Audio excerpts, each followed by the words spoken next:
SPSS adalah program komputer yang dipakai untuk analisis statistik. SPSS merupakan singkatan dari Statistical Package for the Social Science or Statistical Product and Service Solution. SPSS dapat dipakai untuk analisis statistik parametrik maupun non-parametrik. Jika video ini bermanfaat, jangan lupa like and subscribe ya.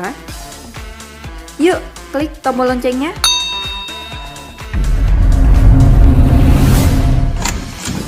Sahabat, pastikan Anda sudah menginstal SPSS pada perangkat komputer Anda. Saat kita membuka SPSS, maka yang akan kita dapati adalah dua layar sebagai berikut. Layar pertama adalah untitled, sedangkan layar yang kedua adalah output. Bedanya, layar pertama atau untitled bergaris-garis, sedangkan layar kedua output berbentuk layar yang masih kosong. Layar pertama untitled digunakan untuk input data dan mengolah data, sedangkan layar kedua output merupakan hasil olahan dari data yang telah kita olah. Baik untitled ataupun output merupakan hal terpenting dalam sebuah data.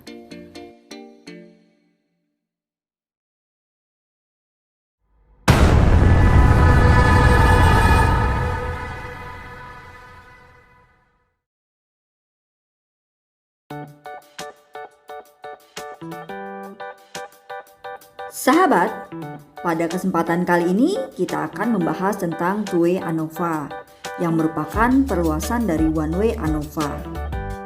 Two-Way ANOVA digunakan untuk menguji statistik yang lebih dari 2 sampel. Digunakan untuk mengetahui apakah ada interaksi antara faktor yang akan kita teliti. Pada dasarnya, uji Two-Way ANOVA ini sama seperti uji yang lain, yaitu sama-sama untuk mengetahui varian setiap faktor.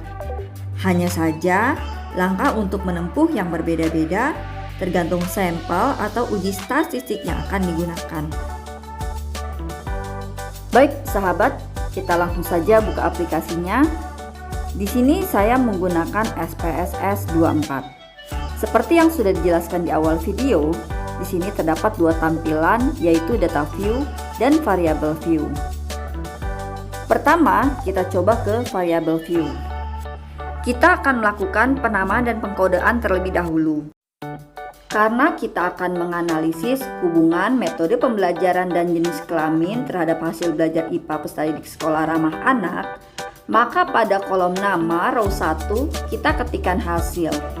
Untuk kolom tabel kita ketikkan hasil belajar IPA.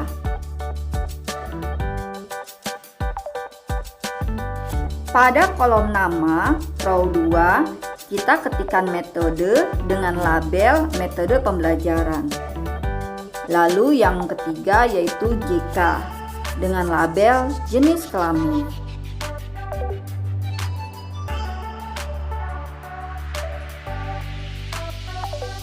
Sekarang kita akan melakukan pengkodean. Pengkodean dapat dilakukan pada kolom value. Kita akan memberikan kode pada metode pembelajaran. 1 untuk metode pembelajaran A, 2 untuk metode pembelajaran B, 3 untuk metode pembelajaran C, dan 4 untuk metode pembelajaran D. Lakukan hal yang sama untuk memberikan kode jenis kelamin. 1 untuk jenis kelamin laki-laki, 2 untuk jenis kelamin perempuan, lalu add, klik OK.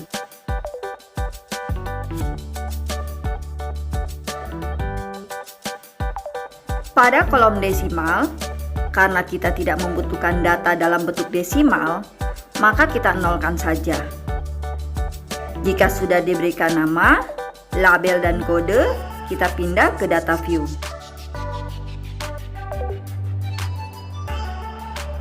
Sekarang kita masukkan datanya. Karena saya sudah membuat datanya di Excel, sekarang kita kopikan saja hasil belajar, metode, dan jenis kelamin peserta didik.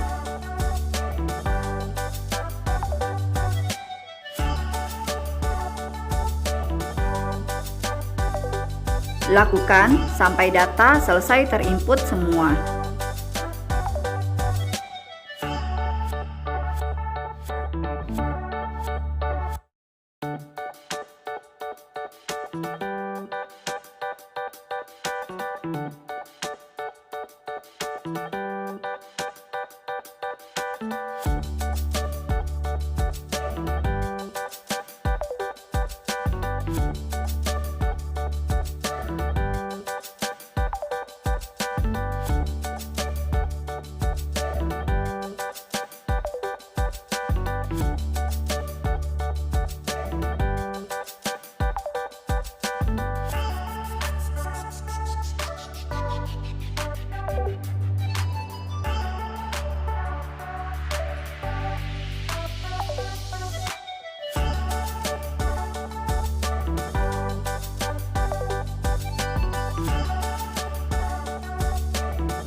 Pastikan data yang sahabat input sudah benar dan tidak ada yang tertinggal.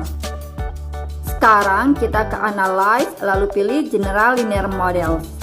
Pilih yang paling atas, hasil belajar kita pindahkan ke Dependent.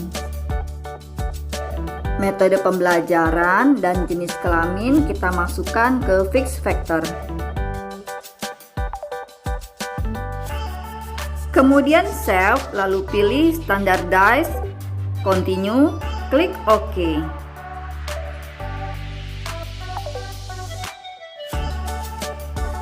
Kemudian abaikan Unvariate Analysis of Variance yang muncul pada layar.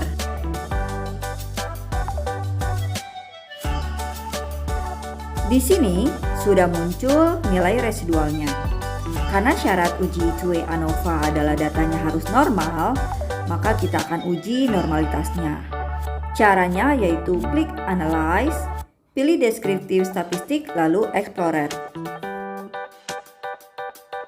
Kemudian, data residual tadi kita pindah ke Dependent. Jika sudah, kita klik Plot. Karena kita akan uji kenormalannya, maka kita checklist kotak Normality.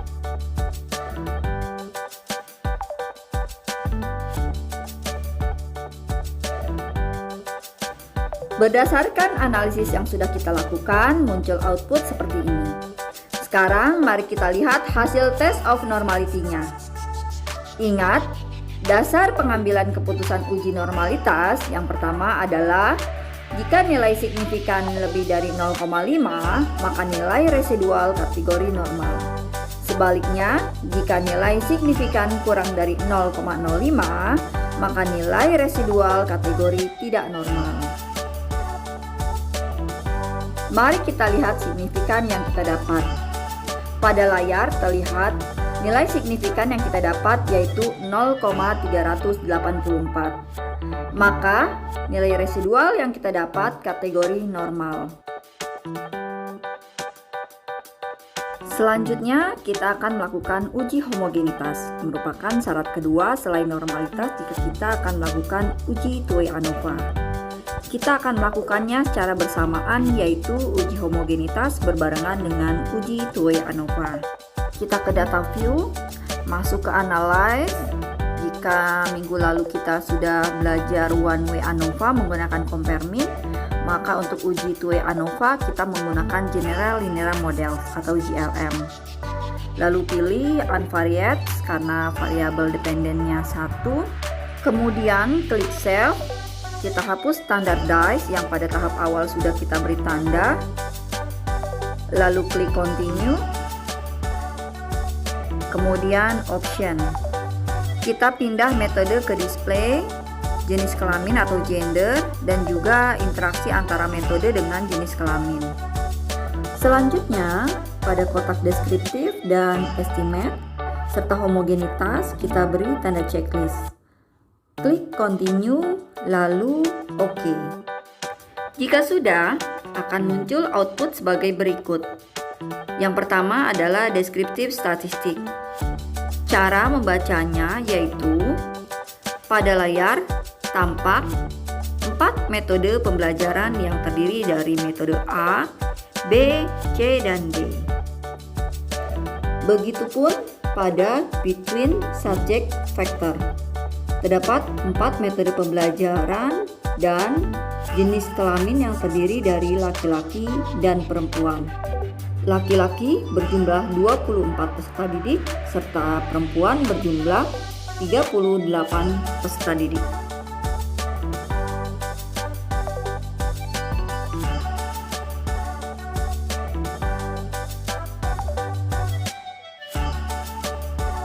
Pada kolom deskriptif statistik didapat bahwa peserta didik dengan menggunakan metode pembelajaran dengan jenis kelamin laki-laki memperoleh nilai rata-rata sebanyak 48,33, sedangkan peserta didik perempuan memperoleh nilai rata-rata 47,78.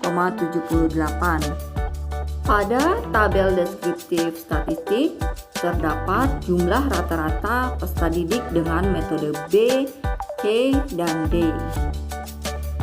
Untuk hasil uji homogenitasnya, kita dapat melihat dari signifikan pada hasil Leuven Test of Equality of Error Variances.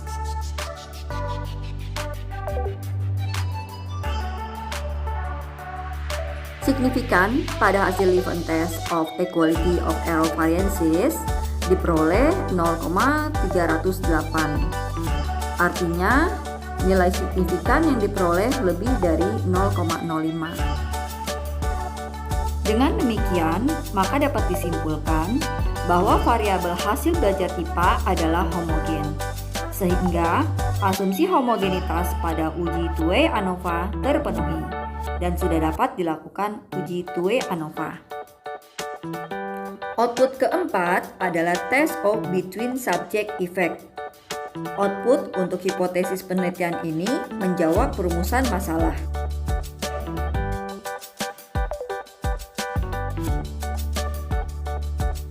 Dasar pengambilan keputusan dalam uji two-way ANOVA yang pertama adalah jika nilai signifikan kurang dari 0,05, maka kesimpulannya adalah ada perbedaan hasil belajar IPA berdasarkan variabel faktor.